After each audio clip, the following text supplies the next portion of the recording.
안녕하세요. 저는 아들 한 명 키우고 있는 40대 초반의 이혼녀입니다. 얼마 전 이혼하고 홀로 살게 됐죠. 첫 단추를 잘 끼워야 한다는 말 다들 아실 거예요. 저는 그 첫 단추를 잘못 끼우는 바람에 결국에는 이렇게 이혼을 하게 됐네요. 결혼 전 저는 고졸의 공장 생산직에서 일하고 있었어요. 남편과 만나게 된 건 30 초반이었죠. 그 당시에는 저도 이런 지긋지긋한 곳에서 벗어나서 제 가게 차려보려고 악착같이 일했어요. 그렇게 돈만 벌며 살던 저와 인연을 맺은 남편은 당시 중소기업에 다니던 평범한 회사원이었어요. 그런데 만난 지 1년도 안 되어 결혼에 대해 진지하게 생각할 수밖에 없는 일이 벌어졌습니다. 바로 소중한 새 생명이 제 뱃속에 자라나고 있었던 거죠. 남편은 당장 결혼하기를 원했고 저도 곧 결혼을 할 수 있을 거라 생각했어요. 그런데 인사를 갔던 날 제 기대는 와장창 무너졌습니다. 나는 너 며느리로 인정 못해. 공순이 주제에 감히 누구한테 들러붙으려고 해? 여보, 들을 것도 없어요. 애 빌미로 아들 꼬시려는 꽃뱀이라고요. 그러니까 이야기 듣고 자시고 할 것도 없어요. 썩 나가지 못해? 시모의 행동에 놀란 사람은 저뿐만이 아니었습니다. 남편과 시아버지조차도 깜짝 놀란 거죠. 이렇게 사람을 내쫓을 만큼 나쁜 사람이 아니라고 하더군요. 평소 하는 행동을 보면 말이죠. 평상시에는 교양 있고 봉사도 하며 착하게 사는 사람처럼 보였지만 실제로는 학력과 집안을 엄청 따지는 사람이었더라고요. 어머니, 갑자기 왜 이러세요? 이야기라도 들어보고 말하셔야죠. 이렇게 다짜고짜 내쫓으면 어떡합니까? 말이라도 들어보세요. 그래 여보, 이 아가씨가 도대체 뭘 잘못했다고 이렇게 난리야? 우리 애도 이미 늦은 결혼이고 빨리 애 가져서 들어오면 좋지. 왜 이렇게 유난이야? 시부는 늦은 결혼을 하는 아들이 손주까지 데려왔다는 사실에 그저 즐거워만 하셨어요. 내심 노총각으로 늙어서 손주 하나 못 보는 거 아닌가 하는 걱정을 많이 하셨던 것 같아요. 그렇지만 시모는 눈 하나 깜짝하지 않고 저를 천하의 나쁜 꽃뱀으로 몰아갔어요. 임신을 해서 결혼을 한다는 것 자체가 얼마나 교양 없는 짓이에요. 분명히 우리 아들 돈 보고 임신 노렸을 거예요. 그런 애를 어떻게 받아줘? 임신이 저 혼자 하고 싶다고 되는 건 아니잖아요. 예정에 없긴 했지만 그래도 둘 사이에 애정이 있기 때문에 전혀 문제 없다고 생각했는데 시모가 걸림돌이 될 줄 몰랐죠. 그런 시모를 보고 시부도 놀랐는지 제게 그러더군요. 아이고 미안하네 아가씨. 오늘은 일단 갔다가 다음에 다시 와야겠어. 이 사람이 지금 이야기할 상황이 아니네. 너도 어서 가. 그렇게 첫인사에서 저는 굉장히 불쾌한 상황을 마주할 수밖에 없었어요. 그런데 그 뒤에 더 열받는 일이 있었어요. 시모가 남편 몰래 저를 불러내더라고요. 인사를 갔다 오고 일주일도 안 된 주말이었어요. 약속 장소에 나갔더니 정말 드라마처럼 돈봉투를 턱하니 내밀더군요. 저는 어이가 없어서 시모 얼굴만 쳐다봤죠. 설마 아니겠지 하고 말이죠. 아가씨, 돈이 목적이면 내가 그 돈 줄 테니까 제발 우리 아들이랑 좀 헤어져 줘. 응? 아니 생각해봐. 우리가 얼마나 애지중지 키운 아들인데 너같이 공장에서 일하는 여자랑 결혼을 시킨다는 게 말이 돼? 내가 넉넉하게 넣었어. 맨입으로 하라는 거 아니다. 몸조리 하려면 이래저래 돈 많이 필요할 테니까 어서 이 돈 받아. 죄송하지만 저는 헤어질 생각 없어요. 뱃속에 애가 아빠 없이 자라는 것만은 막아야 한다고 생각하고 있고요. 그 사람이 다행스럽게도 저와 뱃속의 아이를 책임져 주겠다고 했으니 저도 남편과 함께할 생각이에요. 제가 하는 말이 정답은 아니었는지 시모의 표정이 일그러지기 시작하더군요. 뱃속에? 그 애가 우리 손주라는 증거가 어디 있어? 나는 아가씨 뱃속에서 나온 애를 내 손주라고 받아들일 수가 없어. 누구 씨를 뱃속에 품고 와서 이러는지 몰라도 이제 여기서 그만두라고. 고졸의 공순이에, 아휴, 내가 말로 열거하자면 끝이 없으니까 여기서 접어. 세상에 많고 많은 여자 중에 왜 너같이 아무것도 없는 여자가 감히 우리 아들을 넘봐? 시모는 그렇게 이야기하고 돈도 놔두고 바로 떠나가 버렸어요. 저는 그 돈 봉투를 보며 어떻게 할까 생각을 했죠. 남편에게 물었더니 남편은 난감해하며 도와줄 방법을 못 찾더라고요. 하긴 시모의 극성맞은 모습을 보고 나서 움츠러든 남편도 이해는 갔어요. 하지만 이런 상황에서는 당연히 저와 아이를 더 중요하게 생각해줘야 하는 거 아닌가요? 곰곰이 생각하던 저는 정말 좋은 생각이 났어요. 저를 좋게 봐주던 시아버지가 떠올랐거든요. 시아버지를 만나면 일이 잘 해결될 것 같아서 그날 저녁 바로 돈 봉투를 들고 시댁으로 찾아갔어요. 시모와 시부가 함께 있는 시간을 노려서 말이죠. 네가 여기가 어디라고 와? 당장 안 나가? 어머니, 아버지한테 볼 일 있어서 온 거니까 좀 비켜주세요. 자, 들어가자. 남편이 시모를 맡아주는 바람에 별 마찰 없이 시부를 보러 갈 수 있었죠. 시부가 저를 반갑게 맞이해주더군요. 아이고, 몸도 무거울 텐데 어떻게 여기까지 왔어? 자자, 앉아요. 그래, 나한테 할 이야기가 있다고? 네, 여기. 저는 시모에게 받은 돈 봉투를 그대로 시부에게 돌려줬어요. 당연히 아무것도 모르는 시부가 의아해하며 눈을 동그랗게 뜨고 물었어요. 이게 뭔가? 아무리 생각해봐도 돈 받고 헤어지는 건 뱃속의 애를 생각해서도 안 될 일인 것 같아서요. 직접 거절의 말씀 드리려고 찾아뵀어요. 솔직히 임신을 저 혼자 한 것도 아니고 남편과 함께 임신했는데 아이가 다른 사람 아이 아니냐고 말씀하시는 거 듣고 저도 너무 억울해서 많이 울었거든요. 그 상황에서 이 돈까지 받으면 그게 진짜처럼 보일까 봐. 애 태어나면 바로 친자 검사할게요. 그러니까 제발 우리 애한테 아빠만은 빼앗지 말아주세요. 저는 눈물을 흘려가며 호소했습니다. 눈물을 흘릴 생각은 없었는데 말하다 보니 제 처지가 불쌍하고 열받아서 눈물이 나오더라고요. 그런데 제 이야기를 듣던 시아버지가 화가 머리끝까지 났는지 얼굴이 새빨개지더군요. 당신, 여기 와봐. 결국 시아버지가 시모를 불러들였어요. 당신 설마 돈 주고 헤어지라고 했어? 당신 제정신이야? 애들이 좋다는데 왜 당신이 나대고 난리야? 여보, 집에 사람 들이는 게 얼마나 조심해야 하는 일인지 몰라서 그래요? 아무나 들였다가 집안 풍비박산 망하기 일수인데 막말로 뱃속의 애가 우리 아들 애인지 아닌지 어떻게 알아요? 이 사람이 지금 당신 행동이 제일 문제인 거 몰라? 사람 아무나 들일 수 없는 건 맞는데 당신이 뭔데 맞다 아니다를 판정하는 거야? 고졸의 생산직이라는 게 그렇게 마음에 안 들어? 당신도 중졸인데 뭐가 그렇게 마음에 안 드는데? 개구리 올챙이적 생각 못한다더니 귀한 식품은 며느리 될 아가씨를 왜 이렇게 핍박하는 거야? 막말로 나이 40에 장가도 못 가고 있던 우리 아들 이제 드디어 번듯하게 자기 가정 꾸릴 수 있게 됐는데 뭐가 그렇게 화가 나는데? 여보, 그런 게 아니잖아요. 옛날이랑 다르게 요즘에는 얼마나 좋은 아가씨들이 많아요. 그리고 그런 여자들 말고 이 여자가 좋다잖나, 당신 아들이. 아들이 그렇게 귀하면 아들 마음 정도는 헤아려서 행동하라고. 이 아가씨랑 찢어놨다가 당신 아들이 당신한테 실망해서 얼굴도 안 보게 되면 그건 다 당신 탓이지. 이래서는 끝이 안 나니 내가 말하지. 이 아가씨 며느리로 드릴 테니까 싫으면 당신이 나가. 알아들었어? 결국 시아버지의 강경한 말에 희비가 갈렸습니다.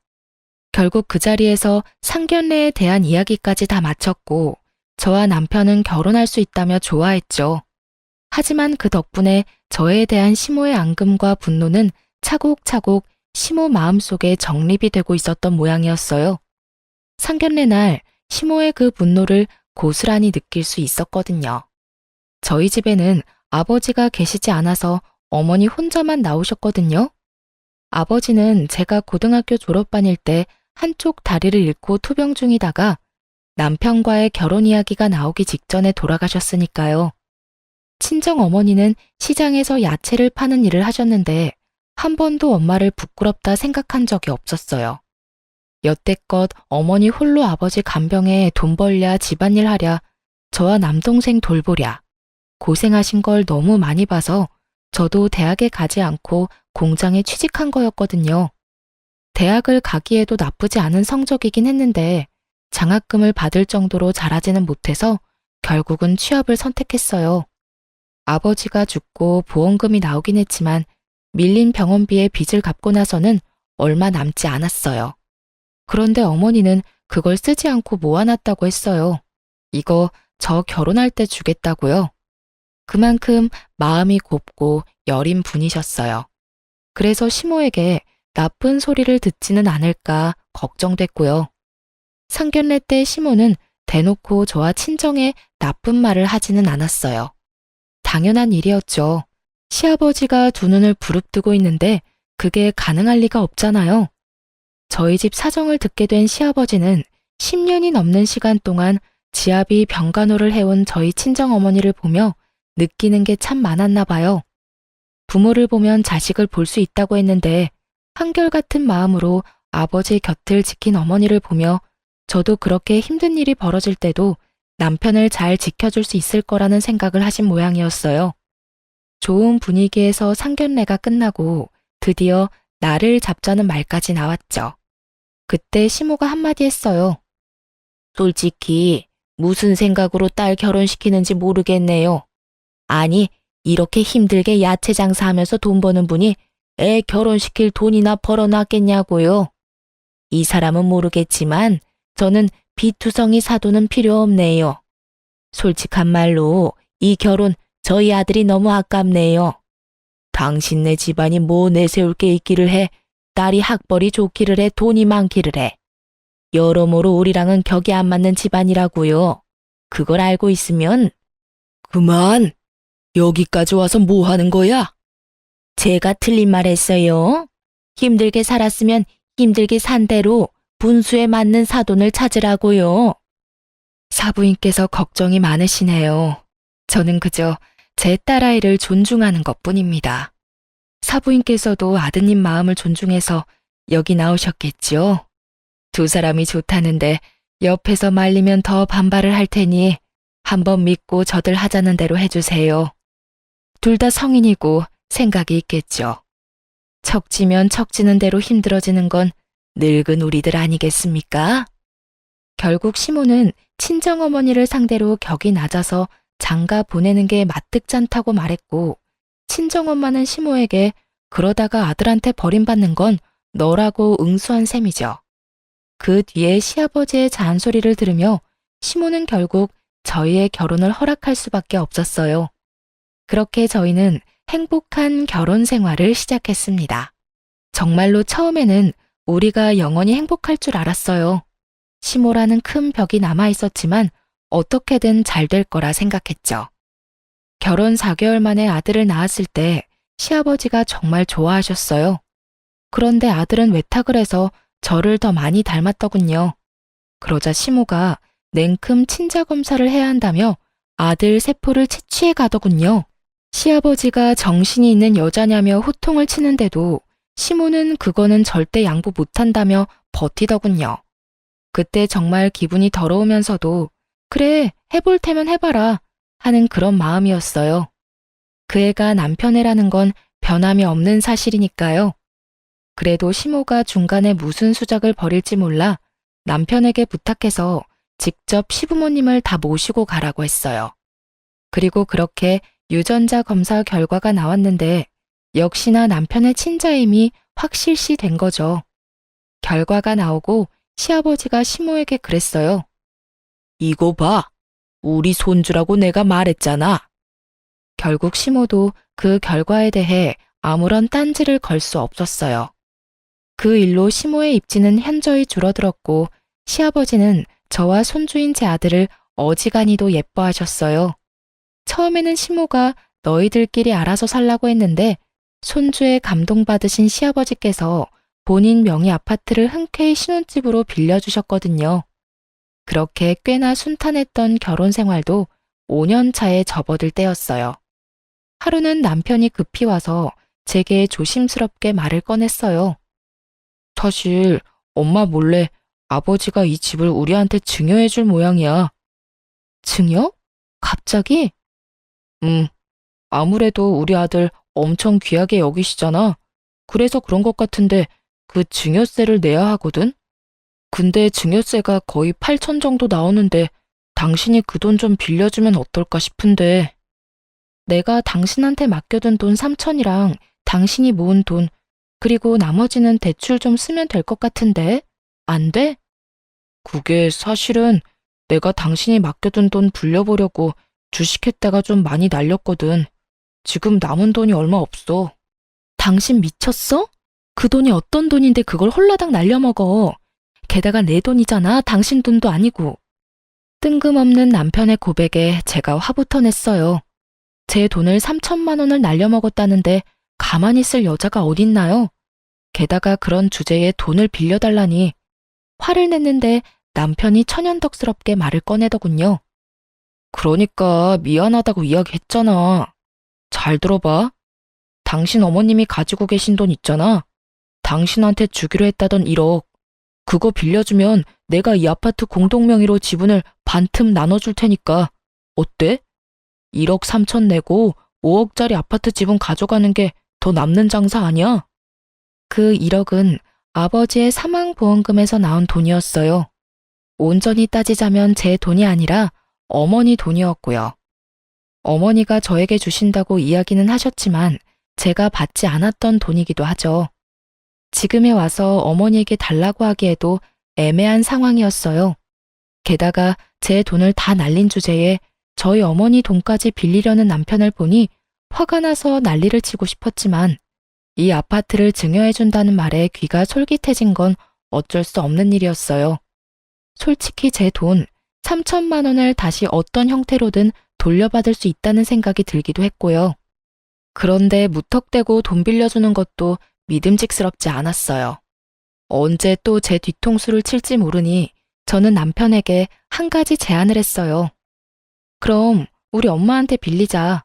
당신 명의로 차용증 쓰고 빌려. 뭐? 그냥 가져다 쓰면 되잖아. 무슨 차용증까지 써?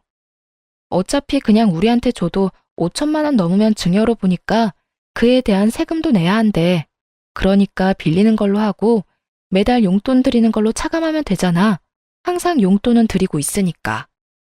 남편이 곰곰이 생각해 보더니 나쁘지 않은 생각이다 싶었는지 수락을 하더군요. 그렇게 친정엄마에게 1억을 빌렸어요. 그 돈을 받고 나오는 길에 남편은 절대로 시모가 있는 곳에서는 증여에 대해 말하지 말라고 하더군요. 그리고 며칠 뒤에 남편이 문서 하나를 사진으로 찍어서 보냈더라고요. 신혼집에 우리 둘 공동명의로 된 등기부 등본이었어요. 저는 한 차례 마음을 놓을 수 있었어요. 이로써 이 집안에서 제 위치가 좀 더 안정됐다는 생각이 들었거든요. 사실 제가 이런 것에 관심을 가지게 된 건 모두 시모 때문이었어요. 시모는 결혼 후부터 이혼할 때까지 저를 며느리라고 다른 사람에게 소개한 적이 단 한 번도 없었어요. 시아버지가 없을 때 시모의 친구들이나 친척들에게는 단 한 번도 저를 며느리라고 소개하지 않았거든요. 처음에는 이것도 시간이 지나면 고쳐지겠지 싶었어요. 그리고 저도 시아버지가 없는 자리에는 나가지 않았고요. 그런데 하루는 시모의 친구 아들이 결혼을 하게 돼서 두 분이 결혼식에 가게 됐는데 시아버지가 당일 급한 일이 생겨 가지 못하게 됐어요. 시모가 차를 몰 줄 몰라서 타 지역에서 하는 결혼식장까지 가는 게 너무 힘들다며 저희에게 부탁하더라고요. 남편에게 이야기했지만 하필 남편도 그날따라 바쁜 일이 있어 가지 못하고 저와 시모 이렇게 둘만 가게 된 거였죠.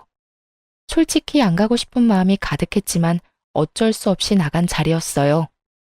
어머, 어서 와. 잘 지냈지? 함께 온 이 사람은 누구야? 너 딸은 없었잖아. 며느리? 아니야. 그냥 우리 집에서 일하는 사람이야. 오늘 차 태워줄 사람이 없어서 데리고 왔어. 아, 그래? 그 이야기를 뒤에서 듣고 있는 제 심정이 어땠는지 다들 짐작이나 하실 수 있을까요? 저는 수치심과 분노로 미쳐버리겠더라고요. 남의 잔치를 망칠 수 없으니 집에 가려고 나왔을 때 시모에게 따졌어요. 어머니, 아무리 제가 미워도 며느리예요. 그런데 어째서 친구분한테 제가 며느리라고 말씀을 안 하시는 거예요? 도대체 언제까지 저를 외부 사람 취급하시려는 거냐고요. 당연히 내가 널 며느리로 취급하지 않으니 넌 외부 사람이지. 내가 언제 너 며느리라고 인정한 적 있어? 단 한 번도 없어. 어머님이 이럴 때마다 제가 얼마나 억장이 무너지는지 아세요? 너 힘든 거랑 나랑 무슨 상관이니? 내가 하지 말라는 결혼했으면 이 정도는 네가 감당해야 하는 일이지. 그리고 너 그렇게 따박따박 어른들 말에 말대꾸하는 건 누구한테 배워먹은 짓이니? 네 엄마가 그렇게 가르쳤어? 이래서 없는 집 자식들은 안 되는 거야, 응? 위아래 구분도 없지. 예의라고는 눈꼽만큼도 없지. 이러니 내가 부끄러워서 어디 가서 이야기를 못해. 네가 내 며느리라고. 시모의 말에 진짜 돌아버리겠더라고요. 남편과의 그 결혼 기간 동안 시모는 전혀 변한 게 없더군요. 결국 내려오는 내내 저는 화난 얼굴을 하고 있을 수밖에 없었어요. 그런데 더 어이없는 일이 그 다음에 일어났어요. 차 안에서 저와 한 차례 언쟁을 하고 난 뒤 시모가 어디론가 전화를 걸더군요. 네, 사부인. 제가 너무 어이없는 경우를 당해서 전화드려요. 어떻게 자식을 키우면 이렇게 아나무인에 무례한 사람으로 키울 수가 있어요? 우도른한테 두 눈 똑바로 뜨고 따지지를 않나. 어른 하는 일에 참견하면서 말대꾸를 하지를 않나. 아무리 시아버지가 오냐오냐 해준다 해도 시어머니에게 이러는 건 아니죠. 자식을 잘못 키웠으면 부모가 책임을 지는 법이잖아요. 경악스럽게도 그 자리에서 저희 어머니에게 전화를 걸어 제 욕을 하며 친정어머니까지 까내리더군요. 지금 뭐 하시는 거예요? 고속도로라 차는 세울 수도 없었고 눈을 뗄 수도 없어서 정말 미칠 노릇이었어요. 마지막 휴게소를 방금 지나쳐온 터라 내릴 수도 없었죠. 자식 교육 똑바로 시키세요. 내가 이래서 두 사람 결혼 반대했던 거예요. 무슨 격이 맞아야 이야기를 하던지 말던지 할 거 아니야? 아직도 내가 분이 안 풀려. 어떻게 그 좋은 여자들 다 놔두고 이런 여자를 만나서 결혼을 해? 내가 속상해서 정말 못 살아. 마지막에는 거의 저희 어머니에게 호소를 하더군요. 왜 아들이 저와 결혼을 했는지 모르겠다면서요. 부글부글 끓는 제 마음을 아는지 모르는지 시모는 도착하자마자 말할 틈도 주지 않고 차에서 내려버리더군요. 그날 저는 남편에게 따졌어요. 나 어머님 때문에 미치겠어. 당신이 어떻게 좀 해줘. 어머님이 친구분 앞에서 나를 뭐라고 불렀는지 알아? 우리 집에서 일하는 사람이래. 며느리라고 말도 안 하셔. 그래서 내가 답답해서 몇 마디 했는데 우리 엄마한테 전화해서 자식을 어떻게 키웠냐고 난리까지 피우시잖아. 나한테 이야기해도 내가 어떻게 해줄 수 있는 부분도 아니고 솔직히 두 사람 일인데 둘이서 해결하는 게 맞지 않을까? 미적지근하게 이야기하는 남편을 보며 속에서 울분이 터지고 말았죠. 내가 싫다고 한다면 어쩔 수 없어. 그런데 그렇다고 왜 죄 없는 우리 엄마까지 그런 소리를 들어야 해? 당신이 이런 식으로 미지근하니까 우리 엄마한테까지 피해가 오잖아. 아니, 나를 이렇게 쪼아댄다고 해서 뭐가 해결되는 게 아니잖아. 우리 엄마를 내가 이길 수 있는 것도 아니고. 요새 바쁜 일도 많고 승진 앞두고 있어서 바쁜데 당신한테 이런 소리까지 들어야 해? 알아서 해결할 일은 알아서 해결 좀 해. 나한테 부탁 같은 거 하지도 말고. 정말 어이없게도 남편 놈은 그렇게 말하고는 집을 나가버리더군요. 그러고는 시댁에서 자고 바로 회사로 간다고 하더군요. 미치겠더라고요. 우리 엄마를 괴롭힌 시모를 용서하기도 싫었고 저런 어이없는 소리를 한 남편도 용서하고 싶지 않았어요. 심각하게 이혼을 해야 하나 고민할 정도까지 온 거죠. 그래도 아이를 생각하니 그럴 수는 없었어요. 그래서 제 직장 탓이라는 생각을 하며 하고 있던 공부에 박차를 가했어요. 이미 2년 전부터 이직을 생각하며 공부 중이었고 1년 전 시험에서 1차를 합격하고 2차를 준비 중이었어요. 그리고 심호와 언쟁이 있고 한 달 뒤쯤에 결국 2차까지 합격해서 성공적으로 이직을 할 수 있었어요. 직장이 달라지면 심호의 행동도 바뀌지 않을까 싶었는데 바뀌는 건 없었어요. 그래도 조만간 바뀔 것이라는 믿음을 가졌어요. 그러다가 그날이 왔죠. 제 인생이 확 바뀐 날 말이에요. 그날은 제 조카의 재롱잔치가 있던 날이었어요. 남동생은 처와 일찍 사별하고 어린 조카를 혼자 키우고 있었거든요. 재롱잔치를 꽤 크게 하는 어린이집이었는데 가족들 4명까지 참석할 수 있다고 했답니다. 동생이 그날 일이 생겨 재롱잔치를 못 가니 어머니에게 부탁을 했어요. 그리고 부탁받은 어머니가 제게도 연락을 한 거죠. 그렇게 친정엄마와 저, 우리 아들까지 셋이서 조카의 재롱잔치에 참여했어요. 남편에게는 굳이 이야기하지도 않았고 이때쯤에는 남편의 잦은 야근과 출장으로 얼굴 보고 이야기할 시간도 없었고요. 그냥 조카 보러 간다고 이야기만 하고 나와서는 재롱잔치에서 열심히 동영상을 찍고 있었어요. 동생에게 보여줄 생각에 정말 열심히 찍고 있었어요. 그렇게 잔치가 끝나고 가족들이 와서 아이들을 데려가는 시간이 찾아왔죠. 그런데 옆에 있던 제 아들이 갑자기 아빠? 하더니 뛰어가더군요. 혼자 뛰어가는 애를 둘 수 없어 쫓아간 저는 참담한 광경을 목격하게 됐어요. 우리 아빠야. 아니야, 내 아빠라고. 한 남성을 사이에 두고 우리 아들과 아들보다 조금 어린 여자아이가 서로 자기 아빠라며 싸우고 있는 장면이었죠. 처음에는 해프닝이라고 생각했어요. 남편이랑 많이 닮은 사람인가 싶었는데 가까이 다가갈수록 남편이 너무 확실하더군요. 근데 갑자기 그 소란스러움에 한 여자가 등장했어요. 그 여자는 활짝 웃으며 제 남편에게 팔짱을 끼더니 이내 뒤에서 쳐다보는 저를 쓱 보곤 놀라서 팔짱을 놔버리더군요. 이내 아무 일도 없었다는 듯 자기 딸을 안아 올렸어요. 엄마, 우리 아빠잖아. 그런데 제가 계속 자기 아빠라고 우겨.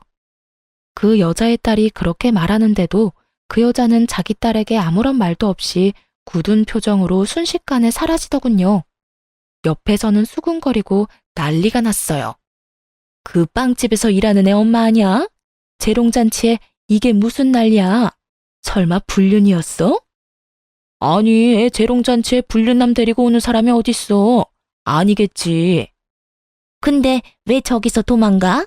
자기가 떳떳하면 네 아빠 아니란다 하고 알려줘야 하는 거 아니야? 수군수군 들려오는 소리를 놔두고 뛰쳐나가고 싶었지만 제 아들 때문에 그것마저도 할 수 없었던 제 기분을 다른 사람들은 짐작도 못할 거예요. 남편 앞에 와서 저는 남편을 조용히 쳐다봤어요. 아무 말도 안 하고. 그랬더니 남편 얼굴이 하얗게 질리기 시작하더군요. 저는 아들에게 말했어요. 남편이 들을 정도로 크게. 아들, 저 사람 네 아빠 아니야. 가자. 이 자리에서 당장이라도 남편을 추궁하려고 했지만 애들이 보는 앞이잖아요. 그래서 참았어요. 초인적인 힘을 이용해서. 그리고 집에 돌아오는 길에 남편에게 연락했어요. 전화를 안 받더군요. 그래서 문자를 보내놨어요. 당장 집에 들어와서 설명하라고요. 그런데 장장 일주일을 집에 안 들어오더군요. 결국 참다 못한 저는 상간녀가 차린 빵가게로 찾아갔어요. 그때 재롱잔치 때 몇몇 사람들이 그 가게 아니냐며 말하는 곳을 외워둔 참이었거든요. 혼자서 작은 빵가게를 운영하고 있더라고요. 가게 안으로 들어가니 2~3명이 빵을 고르고 있더군요. 그리고 곧 제 얼굴을 확인한 상간녀가 저와 눈을 마주치지 않으려 아주 용을 썼어요. 그러면 뭐해요? 뇌리에 이미 상간녀 얼굴이 딱 박혀버렸는데. 저는 태연한 표정으로 빵부터 샀어요. 빵빵한 크림이 든 것들로요. 그리고 계산을 했죠. 정당하게 주고 산 빵을 봉투 넣어주는데 제가 그걸 들고 상간녀에게 물었어요. 우리 남편 어딨어? 당신이 데리고 있는 거야? 당신은 알지? 지금 어디 있는지. 상간녀가 당황했는지 제게 그러더군요. 지금 영업 중이에요. 나중에 영업 끝나고 말할게요. 여기서 이러면 영업 방해라고요. 내 남편 상간녀한테 행방불명된 남편 행방 물어보는 것도 영업 방해야? 소송 걸고 싶으면 걸어. 나도 어차피 당신 상간녀로 소송할 거니까. 내 남편 행방 묻는 건 영업 방해고 내 남편 꼬셔서 데리고 사는 건 잘못이 아니다. 뭐 그런 생각인가 본데 세상 편하게 사시네. 바퀴벌레처럼 구석에서 조용히 딴 살림 차린 두 연놈들이 자기들 구미에 맞게 아주 버러지 같은 짓만 골라서 해? 그 사람이 당신 말고 저를 선택한 건 잘못이 아니죠. 저희가 사랑하는데 당신이 걸림돌인 거지. 사랑하고 싶으면 이혼을 하고 했어야지. 유부남이랑 사랑하는 게 잘못이라는 걸 몰라서 그딴 정신 나간 소리 짓거리는 거야? 와, 오랜만에 상상 이상의 개소리를 들으니까 정신이 혼미하네. 저는 들고 있던 빵을 가게 바닥에 툭 하고 떨어뜨렸어요. 그리고 말했죠. 남편이 지금 내 연락 다 씹어먹고 당신 집에 잠적 중인 것 같은데 이 말 꼭 전해줘요. 당장 안 오면. 그렇게 말하고 떨어뜨린 크림빵을 발로 콱 짓밟았어요. 크림이 온 사방으로 튀도록 말이죠. 이렇게 될 거라고. 상간녀가 주변 눈치를 보며 낮게 소리를 지르더군요. 걔 지금 뭐 하시는 거예요? 뭐가 잘못됐어? 내가 내 돈 주고 산 빵이잖아. 기분 더러워서 못 먹겠다는데 그게 무슨 잘못이야? 그리고 한마디 하는데 네가 나한테 한 짓이 이런 짓이야. 내 인생 이따위로 바닥에 떨어뜨려서 짓밟았잖아. 네 인생도 나랑 똑같이 바닥 쳐보면 내 기분이 어떤지 이해하겠지. 더러운 년이 만든 빵 반품 필요 없으니까 뒷수습도 알아서 해. 그렇게 난리를 피우고 나오는데 제 뒤로 우르르 손님들이 빈손으로 나와버리더군요. 문제 있는 빵집이라 생각한 모양이었어요. 그리고 그날 저녁 저는 그렇게 보고 싶던 그놈 면상을 볼 수 있게 됐죠. 집에 갔더니 남편 놈이 무릎을 꿇고 저를 기다리고 있더군요. 우와, 상간녀 가게에서 행패 부리는 거 못 참았나 봐. 그렇게 불러도 답 없더니 거기 한번 찾아갔다고 바로 여기를 찾아와? 근데 너무 늦었다는 생각 안 들어? 내가 제일 싫어하는 게 뭔지 알아? 사고 치고 나중에 수습하려고 용서받는 거거든. 저번에도 그랬지? 내 돈 3천만 원 가져가서 주식으로 날렸을 때도. 근데 이번에는 상황이 달라. 넌 정신이 있는 놈이야? 쥐새끼처럼 여기저기 돌아다니면서 번식 활동하느라 그간 집에 소홀한 거였어. 나는 이혼하면 끝이야. 근데 내 아들이 받을 상처는 생각해 본 적 없지? 난 그게 용서가 안 돼. 차라리 나한테만 들켰다면 용서했을지도 모르지. 그런데 감히 귀한 내 새끼를 그런 곳에서 창피를 줘? 여보, 미안해. 입이 10개라도 할 말이 없어.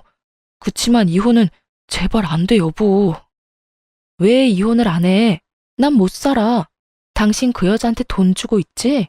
내가 그걸 용서할 것 같아? 상간녀랑 그 혼외자까지 다 버리겠다고 하면 내가 용서해줄지도 모르지. 그렇게 할 수는 있어? 그건 그래도 친자식이고 매달 양육비로 돈도 지급해야 하고 그쪽에서 내가 친부라고 소송 걸어서 이기면 양육비는 무조건 줘야 하는 거라서. 아, 그 여자가 그런 식으로 자기 숨구멍 하나는 열어놓겠다는 생각이지? 불륜으로 바람 펴서 애를 낳아놓고 양육비는 받아가시겠다? 내가 그 꼴 보면서 살 수 있을 거라고 생각해? 정말로 여보, 인연은 끊을 수 있는데 그것만은 하게 해줘야지. 그래, 애가 뭔 잘못이겠어. 잘못은 어른이 했는데. 그러니까 네 행동에 책임져. 나랑 깔끔하게 헤어지고 그 여자랑 살아. 그년이랑 그년 딸이랑 하하호호 즐겁게. 근데 상간녀 학력은 좋니? 너희 엄마가 네 상간녀를 며느리로 인정이나 할까? 어딜 가도 며느리로 인정 안 하겠지. 불륜으로 집에 들어온 여자를 인정하겠어? 그 고고하고 교양 있는 너네 엄마가? 갑자기 엄마 이야기는 또 왜 해? 어쨌든 이혼만은 참아줘. 제발 부탁이야. 절대 이혼을 안 해주겠다는 남편을 데리고 시댁을 냅다 찾아갔어요. 그리고 까먹지 않고 친정엄마에게 받아둔 차용증까지 챙겨갔죠. 시댁 가서 남편이며 시모며 다 정리해버릴 생각으로요. 이미 제 마음속에는 이혼 말고 다른 길은 없었거든요. 고개도 못 드는 남편놈을 데리고 가니 시모가 꽥 소리를 지르더군요.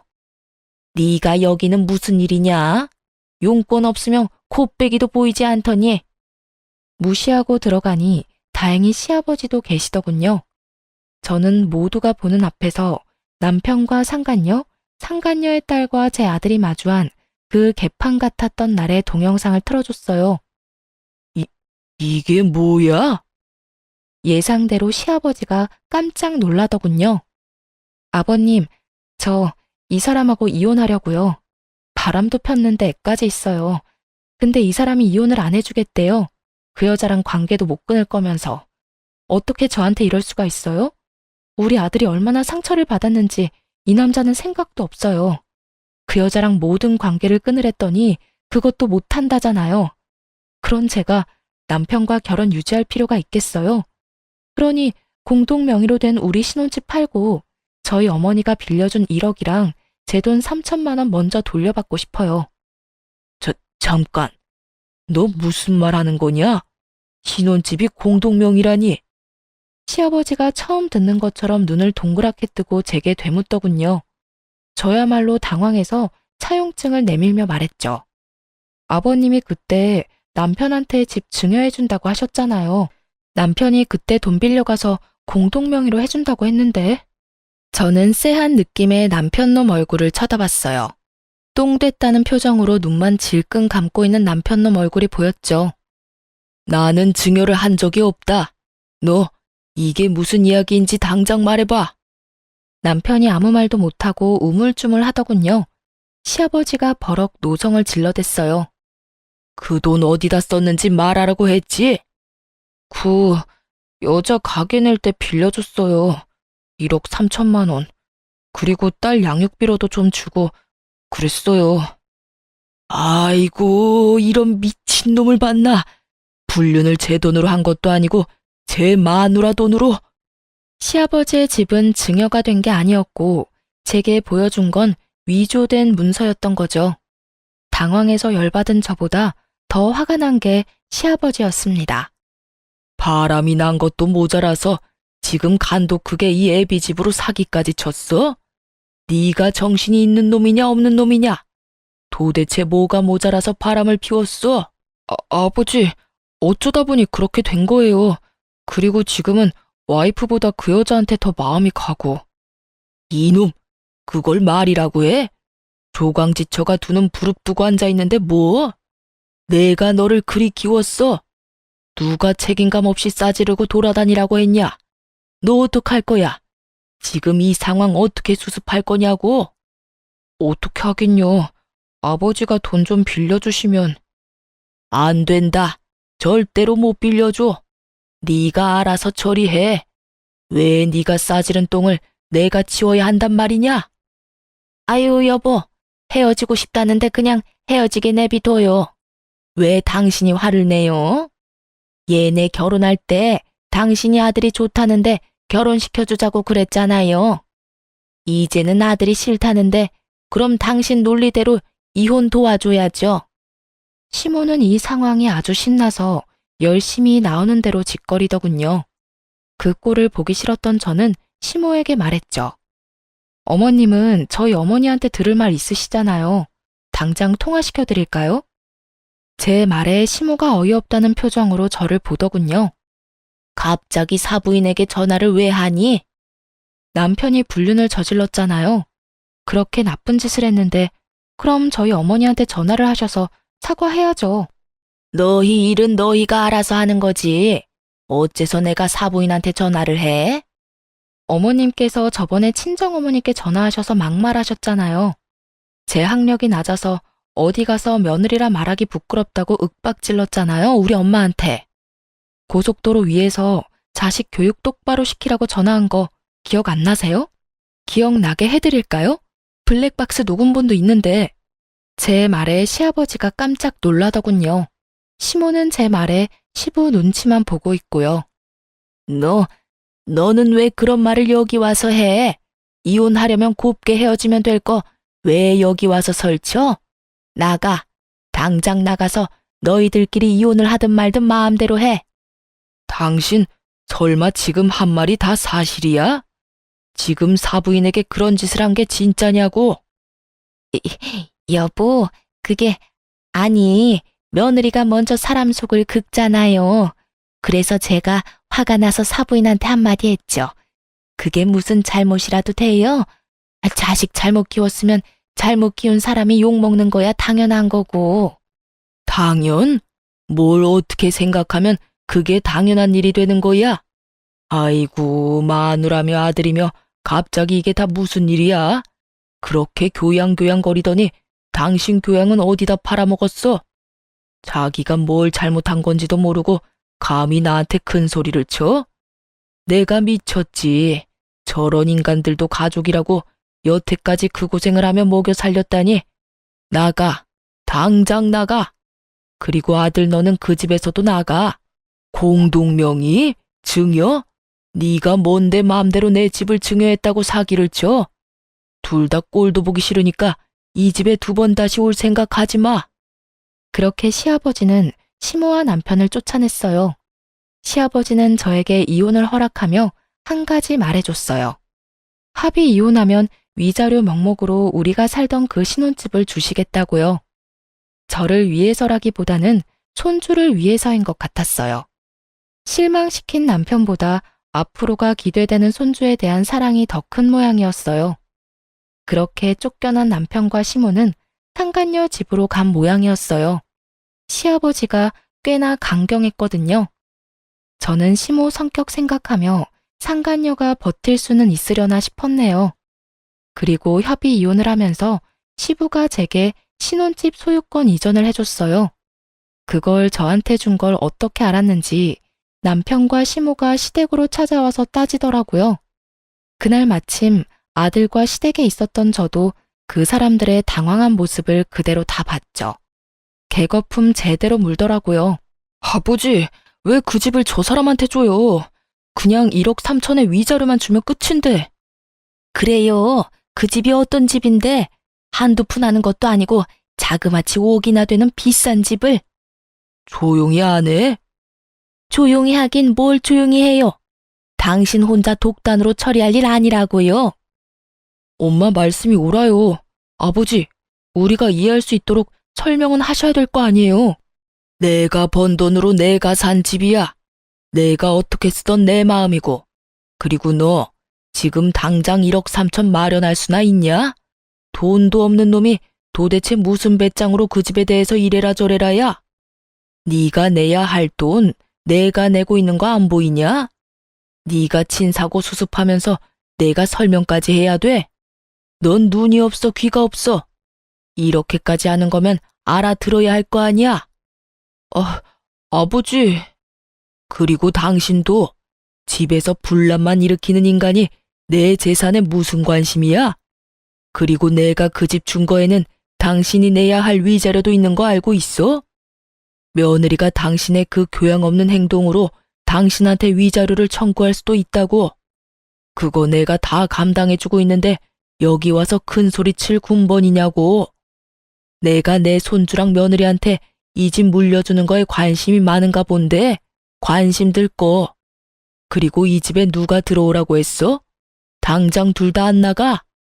집안 망신에 돈까지 다 날려먹은 인간들 주제에 뭐 잘났다고 여기 와서 낯짝을 들이대? 자기 밥그릇 뺏길 것 같다고 헐레벌떡 뛰어와서는 개새끼 마냥 낑낑대는데 제발 좀 그만해. 너네한테 줄 건 단 하나도 없어.